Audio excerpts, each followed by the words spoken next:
অনেকে বলে কালীও যা কৃষ্ণও তাই, তাহলে বউও যা শালিও তাই, কারণ ও দুজনেই তো শাশুড়ির মেয়ে, দুজনকেই বউ ভাবা যাবে। কালীর সে সুপ্রিম পাওয়ার নেই, কৃষ্ণ কালী হতে পারে, কালী কোনোদিনও কৃষ্ণ হতে পারে না। তাহলে সেই মা কালী কার ভজনা করেন? ভগবানের। জগতে কালী পূজা বেশি হয়, কৃষ্ণ পূজা কম হয়। কেন? কালী পূজা করলে একটু পাঁঠার মাংস খাওয়া যায়, আবার সুল্লু খাওয়া যায়। আচ্ছা, কালী পূজা করলে যে পাঁঠার মাংস খেতে হবে আর সুল্লু খেতে হবে, কোন শাস্ত্রে পেয়েছেন আপনারা? মন গড়া শাস্ত্র করা। রামকৃষ্ণদেব বলেছিলেন, ওরে যিনি জগৎ জননী মা, সে কি সন্তানের মাংস খায় রে? কোন পাঠা বলি দিবি? তোর হৃদয়ে 6টা পাঠা আছে, তারা কৃষ্ণ বিদ্বেষী, কাম ক্রোধ লোভ মোহ মাধব মাৎসর্য, এই পাঠাকে বলি দিবি। আর আমরা কি পাঠা বলি দিই? আমরা মাকে পূজা করে বলি, মা ধনং দেহি যশং দেহি পুত্রং দেহি পত্নীং দেহি বিদ্যাং দেহি বুদ্ধিং দেহি। কি করে দেবে সে? তারই একটা কাপড় জোটে না। তত্ত্ব কি বলছে? ধনং দেহি। কোন ধন? মা তুমি আমায় এমন ধন দাও যেন আমি সাধু গুরু বৈষ্ণবের সেবা দিতে পারি। এই জগতে অনেক ব্যক্তি আছে 10,000 টাকা কিন্তু কমিটিকে দান করতে পারে, 500 টাকাও দেয় না, 100 টাকা ঠেকিয়ে বলে এবারে এইটাই নাও, তোমার কাকার শরীরটা খুব অসুস্থ। কেন? তোমার টাকা ডাক্তারে খাবে, কুকুরে খাবে, তোমার টাকা ভগবান সেবায় লাগবে না। রাধে। সবার পয়সা ভগবানে খায় না। কারণ দেখবেন একই গাছের ফুল, কোন ফুল মালা হয়ে মরার গলায় গিয়ে শ্মশানে গিয়ে পুরো ছাই হয়ে যাচ্ছে, আবার কোনো ফুল মালা হয়ে বরবধূর গলায় গিয়ে বাসর ঘরে গিয়ে চটকা চটকি হয়, আবার কোনো ফুল ঝরে যায়, আবার কোনো ফুল মালা হয়ে আমার রাধা গোবিন্দের গলায় যায়। যেমন একই গাছের ফুল কোনোটা মরার গলায় গিয়ে শ্মশানে পুরো ছাই হয়ে যাচ্ছে, কোনোটা বরবধূর গলায় গিয়ে বাসর ঘরে গিয়ে চটকা চটকি হচ্ছে, কোনোটা পড়ে যাচ্ছে, আবার কোনোটা আমার রাধা কৃষ্ণের গলায় গিয়ে দুলছে। যেমন সব ফুল গোবিন্দ সেবায় লাগে না, তেমনি সমস্ত টাকা আমার গোবিন্দ সেবায় লাগে না। বিদ্যাং দেহি। কোন বিদ্যা? মা তুমি আমায় এমন বিদ্যা দাও যার দ্বারা যেন আমি শাস্ত্রগ্রন্থ রচনা করতে পারি। পত্নীং দেহি। মা তুমি আমায় এমন পত্নী দাও সে যেন না বলে চলে একটু মিঠুন চক্রবর্তীর বই দেখে আসে, সে যেন বলে চলে একটু হরিনাম শুনে আসে। মা কালী উলঙ্গ হয়েছে। কোন উলঙ্গ? দিগম্বর, দিককে তিনি অম্বর করে বসন করেছেন। তিনি কামনা বাসনার বসন খুলে ফেলে মুক্ত অঙ্গে সারা পৃথিবীতে হা কৃষ্ণ কৃষ্ণ বলে কেঁদে বেড়াচ্ছে। সেই মাকে পূজা করে বলুন, মা তুমি যেমন কামনা বাসনার বসন খুলে ফেলে মুক্ত অঙ্গে সারা পৃথিবীতে হা কৃষ্ণ কৃষ্ণ বলে বেঁধে বেড়াচ্ছ, আশীর্বাদ করুন যেন আমিও কামনা বাসনার বসন খুলে ফেলে হা কৃষ্ণ বলে কাঁদতে পারি। কৃষ্ণ বলে কাঁদিতে কাঁদিতে পারে। তাহলে মা কালীও কৃষ্ণকে ভজন করেন। তাহলে আপনাদের মনে প্রশ্ন জাগতে পারে, যদি কালীকে ভজন না করে সেই কৃষ্ণকেই পাওয়া যায়, তবে গুরুকে কেন আমরা ধরবো? যেমন লেটার বক্স, এই লেটার বক্সটা একটা সাধারণ মানুষের বাড়িতেও থাকতে পারে, ক্লাব ঘরেও থাকে, আবার সরকারের ঘরেও লেটার বক্স আছে। তো তুমি যদি তোমার বেদনার চিঠিখানা ক্লাবের লেটার বক্সে দাও, ওটা ওখানেই পড়ে থাকবে। কিন্তু যদি তুমি তোমার বেদনার চিঠিখানা সরকারের লেটার বক্সে দাও, সেটা দিল্লি বোম্বে যেখানে পাঠাবে সেখানেই চলে যাবে।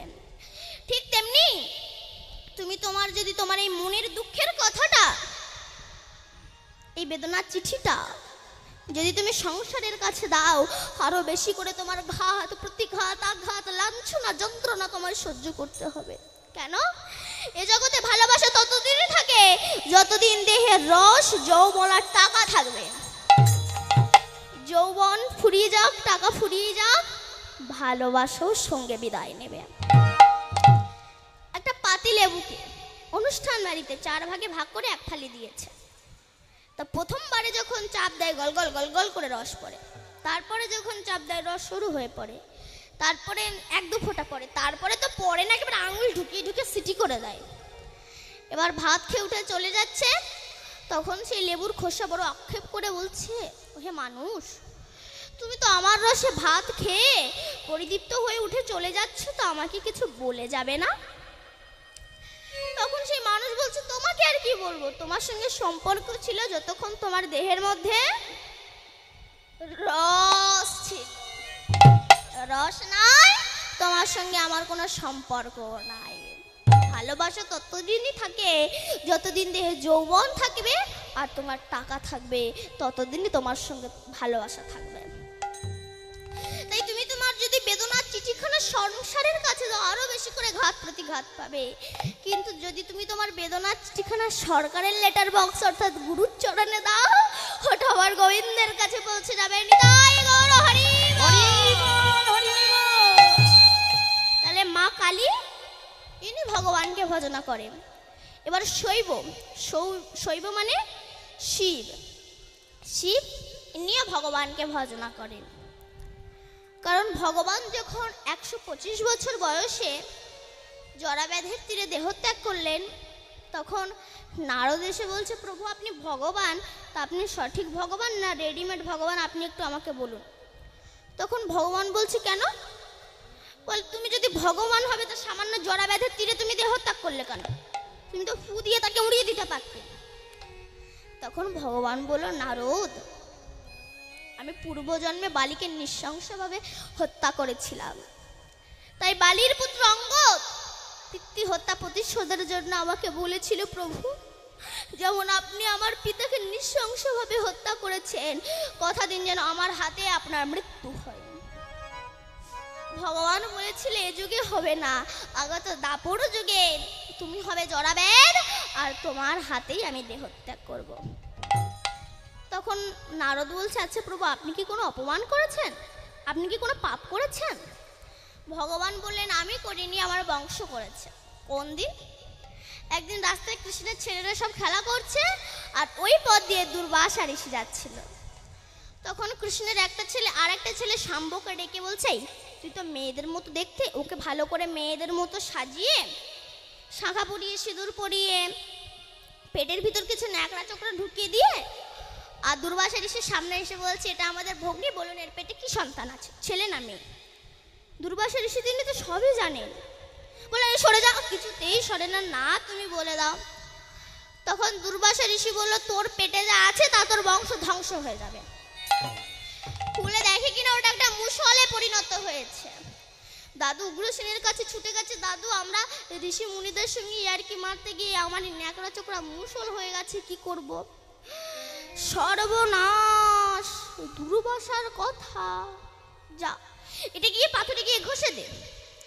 তখন গিয়ে পাথরে ঘষে দিয়েছিল। কিসের সৃষ্টি হয়েছিল? নল খাগড়ার। আর বাকি যে অংশটা তো ধরতে পারছে না, সেটাকে ছুড়েই প্রভাসের তীরে ফেলে দিয়েছিলাম। আর একটা বোয়াল মাছ ওই মুষলটাকে গিলে নিয়েছিল। আর একটা জেলে যখন সেই মাছটাকে বাড়িতে ধরে নিয়ে গেল, পেটটা চিল্লো, দেখলো একটা মুষলটাকে রাস্তায় ফেলে দিল। আর জরাব্যাধ ওই মুষলটাকে নিয়ে তীরের যে ফলক মানে তীরের সামনে যে ত্রিকোণা মতো ধারালো যে জিনিসটা থাকে, ওই ফলক তৈরি করে সোজা চলে এলেন প্রভাসের তীরে। সেখানে আমার ভগবান নিম গাছের ডালে বসে পা দোলাচ্ছিলেন, আর ভগবানের চরণ দুটো লাল টুকটুক করছিল। জরাব্যাধ পাখি ঠোঁট মনে করে তীর মেরেছে, আর সেই তীরে ভগবান আজ দেহত্যাগ করেছেন। অনেকে বলে ভগবান মারা যাওয়ার পরে নাকি ভগবানকে সদ্দাহন করা হয়েছিল। ভুল, কারণ তিনি অব্যয়, অক্ষয়, অবিনেশ্বরী, জন্মায়ও না মরেও না, প্রয়োজনে আসে আর যায়। কেন? যদা যদা হি ধর্মস্য গ্লানির্ভবতি ভারতে ইয়ভূত্থানম অধর্মস্য তদাত্মানম সৃজাম্যহম পরিত্রাণায় সাধূনাং বিনাশায় চ দুষ্কৃতম ধর্ম সংস্থাপনার্থায় সম্ভবামি যুগে যুগে। সাধুদের পরিত্রাণ দেওয়ার জন্যে, ভক্তদের বাঁচানোর জন্যে, অভক্তদের বিনাশ করার জন্যে তিনি যুগে যুগে আসে এবং যান। তো কৃষ্ণ তো 125 বছর বয়সে জরাব্যাধির তীরে দেহ ত্যাগ করলেন, কিন্তু রাধা গেল কোথায়? যখন কৃষ্ণ 125 বছর বয়সে জরাব্যাধির তীরে দেহ ত্যাগ করলেন, স্বর্গ থেকে স্বর্ণ রথ এলো। ওই রথে যখন কৃষ্ণ উঠলেন, রাধা অষ্টসখীকে নিজের দেহের মধ্যে নিয়ে কৃষ্ণের দেহে বিলীন হয়ে গেলেন, এক দেহ ধরে গোলক বৈকুণ্ঠে চলে গেলেন।